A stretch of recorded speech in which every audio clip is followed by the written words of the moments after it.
Réjouis-toi, Marie, pleine de grâce, le Seigneur est avec toi. Tu es bénie entre toutes les femmes, et Jésus, le fruit de ton sang, est béni. Sainte Marie, Mère de Dieu, priez pour nous pauvres pécheurs, maintenant et à l'heure de notre mort.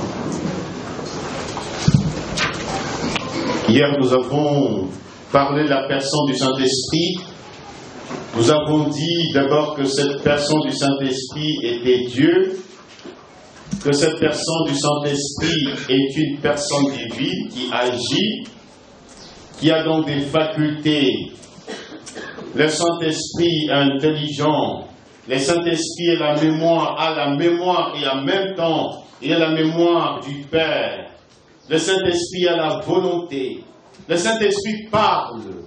Alors, nous avons donc découvert jusqu'à présent, nous n'avons pas encore abordé les attributs du Saint-Esprit. Hier, je vous disais que aujourd'hui, vous savez, il est difficile de comprendre les réalités hautement spirituelles dans un langage purement humain. Alors, la Bible utilise ce qu'on appelle le métaphore, des comparaisons. La Bible nous donne des images pour pouvoir comprendre les réalités hautement spirituelles. Notre intelligence, notre entendement est tellement limité. C'est pour cela que Jésus a utilisé beaucoup de paraboles. Jésus disait, je vous parle en parabole, vous ne comprenez pas, mais quand je vais utiliser maintenant les langages du ciel. Alors aujourd'hui, nous allons donc aborder quelques images utilisées pour parler du Saint-Esprit dans la Bible. Vous êtes là? Est-ce que vous êtes là? Oui. Bon, voilà. Alors, la première image, le Saint-Esprit est perçu d'abord comme feu. Vous voyez dans les renouveaux charismatiques, c'est comme si le Saint-Esprit vous brûle. Alors, c'est l'image qui est utilisée, le Saint-Esprit d'abord comme feu. Comprenons d'abord la caractéristique du feu. Le feu brûle. Le feu incendie tout. Vous savez, dans certaines civilisations, le feu nous renvoie toujours à la sécurité. Quand les chasseurs vont chasser, c'est dangereux de faire la chasse parce que un animal féroce peut surgir. Et qu'est-ce qu'ils font? Ils dressent, ils allument le feu autour d'eux. Même le serpent ne peut pas s'approcher du feu. Un animal féroce ne peut pas s'approcher du feu. Donc le feu sécurise. Il y a ambivalence du sens lié d'abord au feu. Le feu est le lieu de la destruction, en même temps le lieu de la résurrection. Jésus a dit dans sa bouche, je suis venu allumer un feu sur la terre. Et combien grand est mon désir pour que ce feu-là prenne. Dieu lui-même est défini comme le feu. Dans le psaume 34, le feu dévorant. Il dévore alentour ses rivaux. Quand Dieu se révélait à Moïse pour la première fois, Moïse était en train donc de paître les troupeaux. Il se révélait comme le feu dans les buissons ardents. Moïse était en train de marcher, il voit donc un buisson. Et à l'intérieur du buisson, il y avait donc du feu. Il s'est arrêté, il a fait un détour. Il voit les buissons, vous savez ce que c'est un buisson? C'est une sorte d'arbuste. De rien du tout, qui ne donne pas de fruits, qui ne donne pas de fleurs, mais il n'y a que des épines. Mais le paradoxe, c'est que ces buissons-là, il y avait du feu, mais ça ne se consumait pas. Alors quand Moïse voulait faire un détour, il entend une voix qui lui dit, n'avance pas, les lieux où tu te tiens, où foutent tes pieds, c'est un lieu saint. Moïse a enlevé ses sandales, il s'est mis à genoux, il a commencé en quelque sorte à adorer. Donc Dieu se révélait à Moïse dans les buissons ardents. Les buissons, cet arbre qui ne donne pas de fruits, qui ne donne pas de fleurs, symbolisait d'abord la vie de peuple hébreu en Égypte sous la servitude, sous l'esclavage. Raison pour laquelle ce peuple avait du mal à pouvoir donner du fruit. Et Dieu a pris cette image donc de ces buissons. Le feu nous renvoie à Dieu. C'est peut-être le cœur de Dieu qui brûle de feu, qui aime son peuple et qui veut à ce que ce peuple soit libéré de la servitude.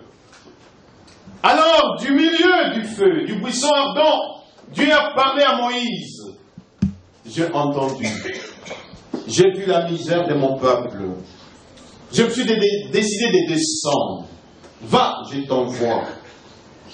Mais si Pharaon me demande, c'est à ce moment-là que Dieu prenait Exode 3,14.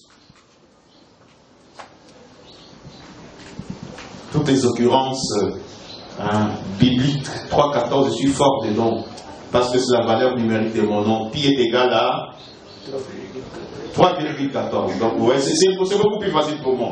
Donc, voilà. Donc, ne croyez pas que je ne fais pas d'effort. Pi est égal à 3,14. Donc, c'est beaucoup plus facile. Donc, prenez Exode 3,14. La révélation du nom de Dieu. Alors, quand Dieu se manifeste comme le feu, nous avons dit que le Saint-Esprit est Dieu. Dieu est le feu dévorant. Il arrive dans notre vie. Au-dedans de nous, il y a tellement des œuvres mortes, des œuvres stériles de ténèbres, des œuvres charnelles. Prenez Galates 5, 19. Les œuvres de la chair, la gourmandise, la jalousie, la haine.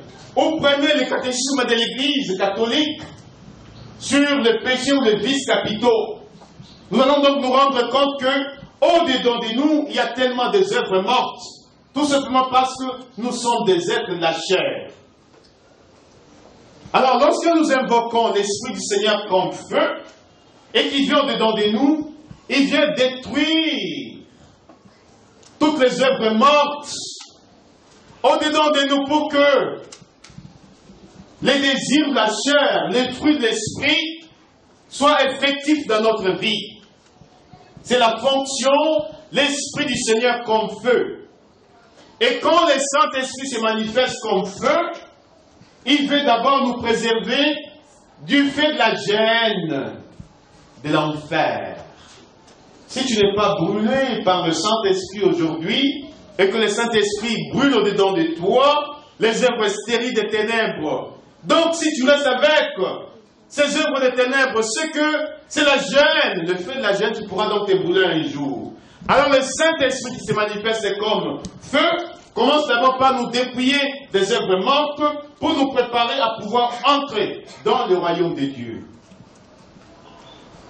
Alléluia.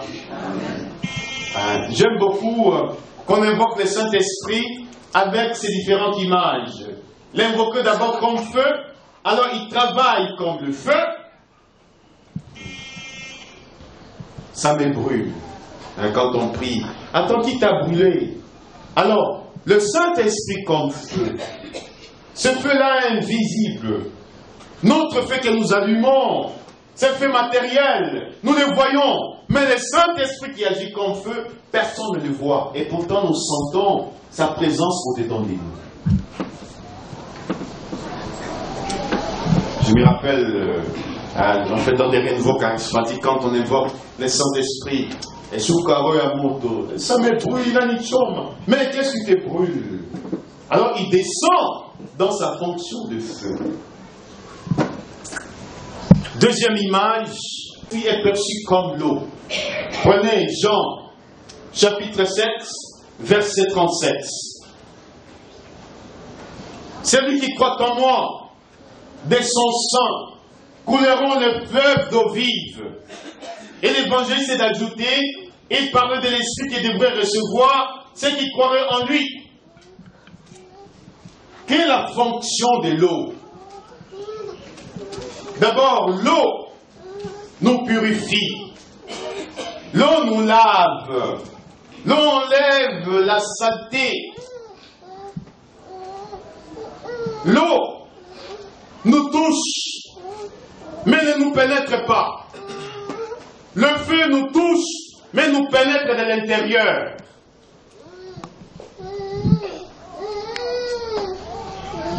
L'Esprit Saint nous a été donné dans l'eau. Prenons juste l'épisode du baptême de Jésus. Quand Jésus a reçu le baptême de main de Jean-Baptiste, il y a eu 3 manifestations cosmiques. La première manifestation, les ciels s'ouvrent, ça veut dire, les baptisés, comme dit l'apôtre Paul, nous devenons alors citoyens du ciel.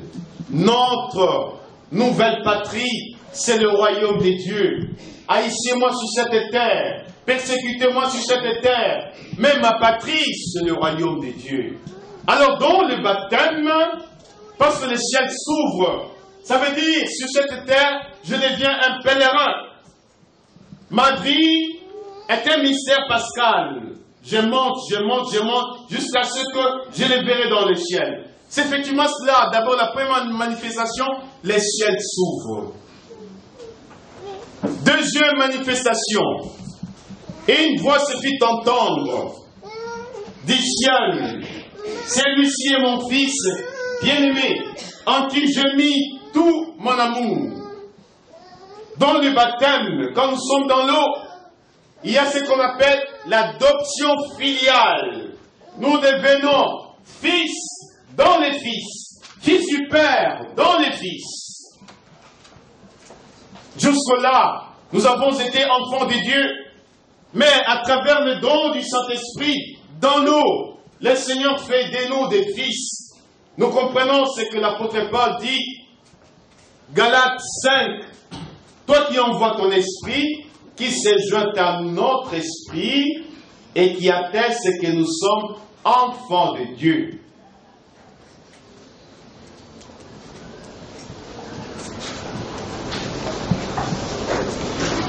Troisième manifestation, l'Esprit descend sur Jésus sous la forme d'une colombe. Le premier don que nous recevons les jours du baptême, c'est le Saint-Esprit. Et il propulse Jésus au désert, où il doit être tenté et éprouvé. Lorsque nous demandons le Saint-Esprit et il vient, le Saint-Esprit, il nous prépare au combat. Mes amis, tant que vous ne savez pas combattre, vous êtes des chrétiens tièdes. Vous êtes des chrétiens qu'on balance, qu'on ballotte de gauche à droite. Mais les véritables chrétiens, ce sont les soldats du Christ, les combattants, des hommes debout, qui lèvent les mains dans la louange. Leur prière constitue une arme, et dans le monde invisible, leur prière a un écho.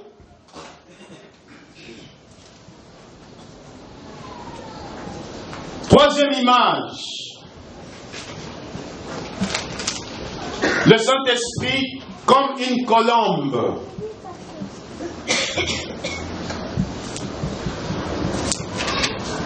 Vous savez, dans le livre de la Genèse, lorsque Noé et les siens étaient dans l'arche, alors, il y avait tellement beaucoup de jours, la pluie avait rempli la surface de la terre.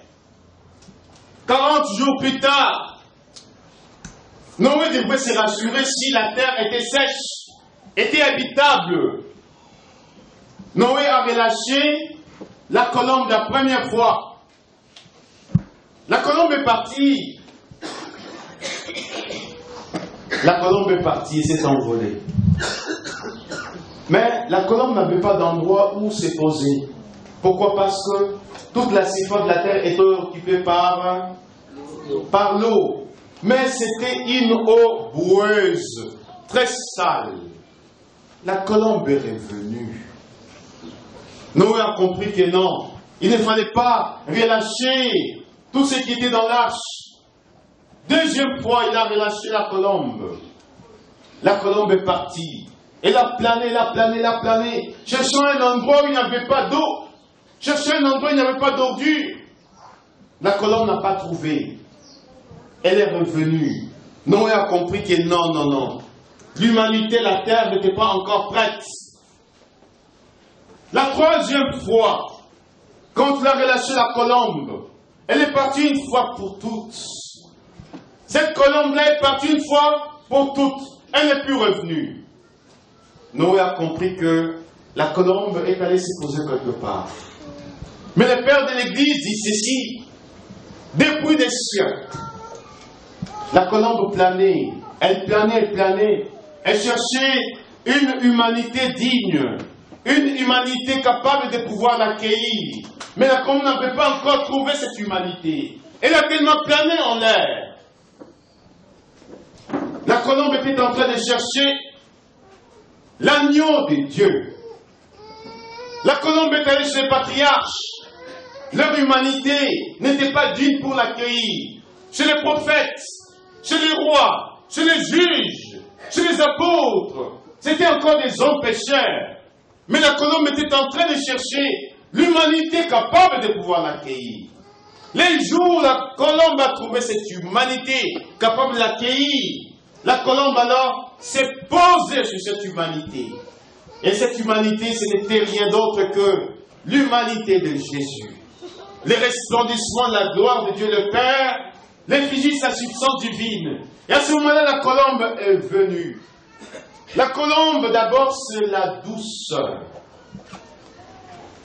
Le Saint-Esprit, il est tellement doux. Quand nous l'invoquons, et il trouve quelque chose de dur, de dureté, au-dedans de nous, il trouve la violence. Le Saint-Esprit ne peut pas se poser. Nous allons donc l'invoquer. Il vient, il plane, il plane, il plane, il plane, il plane, jusqu'à ce qu'il va repartir. Il attend ce que notre humanité incarne quelque chose de l'agneau. Et à ce moment-là, la colombe va se poser. Avez-vous une humanité semblable à l'agneau? Avez-vous une humanité semblable à l'agneau? Y a-t-il quelque chose d'agneau dedans de vous? Y a-t-il quelque chose de douceur, de la paix? Alors, quand nous invoquons le Saint-Esprit, la colombe plane. Elle va venir alors se poser. C'est l'alliance entre la colombe et l'agneau. L'agneau est debout comme immolé. Entrons dans ce pas. Alors, c'est cette colombe-là, le Saint-Esprit qui se manifeste comme colombe, qui va donc se poser sur chacun d'entre nous.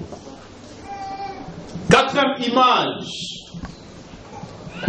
le Saint-Esprit comme onction.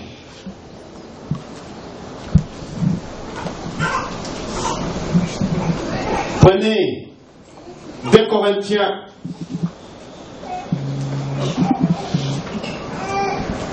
chapitre 1, 21.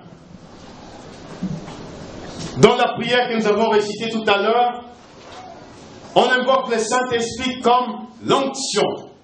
L'onction, la matière de l'onction, c'est l'huile. L'huile, c'est la douceur. Quand Jésus, après avoir remporté la victoire sur les diables, et qu'il est entré pour la première fois dans la synagogue de Nazareth et qu'on lui a présenté les livres, il a lu Isaïe. Isaïe combien? Isaïe combien? 61. Que Saint Luc rapporte, Luc 4, 16 à 20. L'Esprit du Seigneur est sur moi, parce que le Seigneur m'a consacré par l'onction. Il m'a envoyé porter la bonne nouvelle. Il est important, chers frères et sœurs, de faire l'expérience de l'Esprit d'abord comme l'onction. L'onction, c'est la douceur. Je me rappelle une fois, nous étions en train donc de prier. Nous avions donc invoqué le Saint-Esprit, alors il s'est tellement manifesté dans la splendeur de sa douceur. Nos mains étaient tendues comme cela. Je me rappelle, il y avait des enfants aussi qui priaient, des enfants avec l'air adolescent, en fait l'air innocence. Le Saint-Esprit s'est manifesté comme l'onction et on a vu le maître des enfants avait commencé donc à suinter de l'huile. De l'huile. Alors, c'était tellement fort. Quand on a vu cela, il y a eu une sœur qui m'a... Mais regardez comment les mains des enfants. J'ai demandé juste aux enfants là d'imposer les mains alors aux adultes. Alors c'était l'onction qui était maintenant répandue. Il y avait une grâce de guérison. Alléluia. Amen. Il est important de voir quand les enfants prient. Un jour, j'étais ici en train de célébrer, c'était en pleine prière très fervente. Il y avait une petite fille là, c'est la petite fille de maman docteur. C'était Prisca qui était là, elle m'avait distrait. Alors, puisqu'elle n'était pas recueillie dans la prière, mais elle regardait la petite fille, mais qu'est-ce qu'elle regarde? Et quand je regardais la petite, elle était en pleine prière, mais les larmes coulaient. Mais une petite de rien du tout. Pourquoi elle était en train de pleurer? Saisie de l'intérieur, Dieu qui se donne donc aux enfants, c'est saisi de l'intérieur. Alors, l'onction qui s'est manifestée comme larmes, les larmes, l'huile qui sonne comme l'huile qui coule de la barbe de Aaron. Le Saint-Esprit s'est manifesté comme l'onction. Alors, quelle est la caractéristique de l'onction? L'onction transmet avant tout l'odeur. Il ne se parfume pas. Et pourtant, dans la prière, il dégage une odeur agréable. Le parfum. La caractéristique donc de l'onction, c'est de répandre donc le parfum. Jésus était un oint marqué par l'onction. Cinquième image. Le Saint-Esprit se manifeste comme le sceau.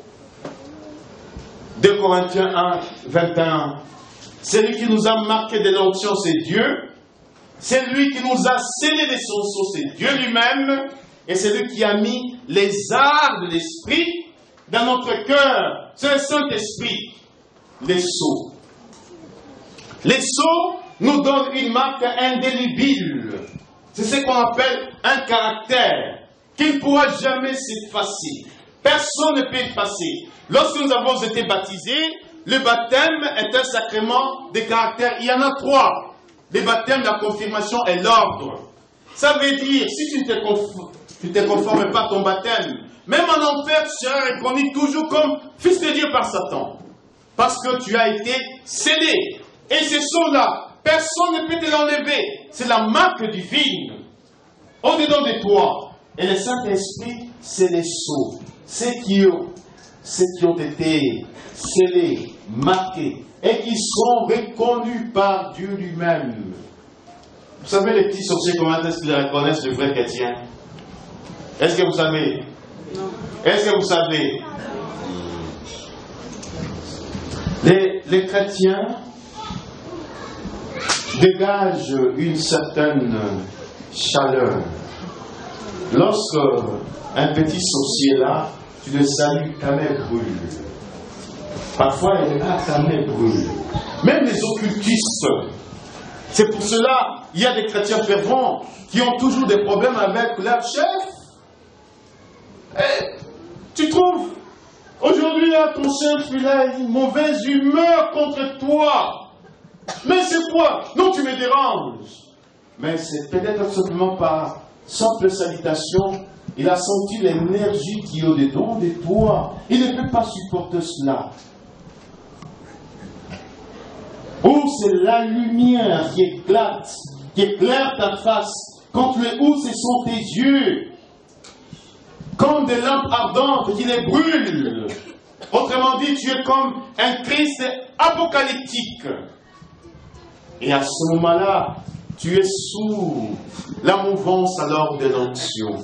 Tu es un être marqué, scellé dans la puissance du Saint-Esprit. J'aimerais que nous, les chrétiens, ne soyons pas simplement les chrétiens des dimanches. Nous soyons des chrétiens pétris de l'Esprit du Seigneur, des chrétiens qui dégagent l'onction, des chrétiens scellés, des chrétiens qui sont investis, alors la puissance de Dieu, à ce moment-là, mes chers frères et sœurs, le royaume de Satan. D'ailleurs, Satan n'a même pas de royaume. Les jours où Jésus-Christ est mort sous la croix, son royaume a été complètement détruit. Alors Satan, avec tous ses supports, avec tous ses esprits, il y a des esprits errants. Il cherche maintenant des maisons. Enfin, malheureusement, quand vous lui ouvrez une porte, il vient maintenant chez toi et fait de ton corps la maison. Ne lui laisse pas parce que Jésus avait déjà complètement détruit les royaumes de Satan. Mais quant à toi, il faut simplement te rassurer la victoire de Jésus. Moi, je ne suis pas fort comme Jésus. J'ai juste, vous savez, quand des adversaires, des boxeurs là, en train de se donner des coups, ou bien des karatékas, alors, quand un remporte la victoire, ceux-là qui le supportent, ils acclament. Hier, par exemple, Moïse est arrivé, tout le Mbaché était en ébullition. Les gens, Moïse. Oh, j'espère que Moïse va répondre à son nom. Moshe, c'est lui qui a été tiré des eaux et qui tire les autres des eaux. C'est ça la signification de Moïse. C'est lui qui a été tiré des eaux et qui tire les autres des eaux. C'est pour cela que cet enfant qui était non-là appelé Moïse. Moi, toute ma prière, c'est que Moïse réponde vraiment à son nom. Tirer des eaux en vue de pouvoir tirer les autres des... J'espère. Alléluia. Amen. Alors, voyez ceux qui l'ont acclamé. Est-ce que... Ou ceux qui acclament, ceux qui gagnent? Est-ce que la victoire du gagnant devient leur victoire? Non. Alors avec Jésus, ce n'est pas cela. Moi, quand j'acclame la victoire de Jésus, sa victoire devient ma victoire. C'est ça la différence. Alors lorsque nous acclamons Jésus, sa victoire devient notre victoire. Lorsque nous acclamons le Saint-Esprit, la victoire du Saint-Esprit devient notre victoire. Raison pour laquelle la fonction première du chrétien, c'est la louange. J'ai béni le Seigneur en son nom, je lève mes mains. Alors que ceux qui poursuivent mon âme, qui descendent dans les profondeurs de la terre, je n'ai pas de combat à livrer contre qui que ce soit. Moi, c'est de bénir le Seigneur. Alors tous les ennemis là, quand je le bénis, alors ils descendent dans les profondeurs de la terre. Que le Seigneur vous bénisse. Amen.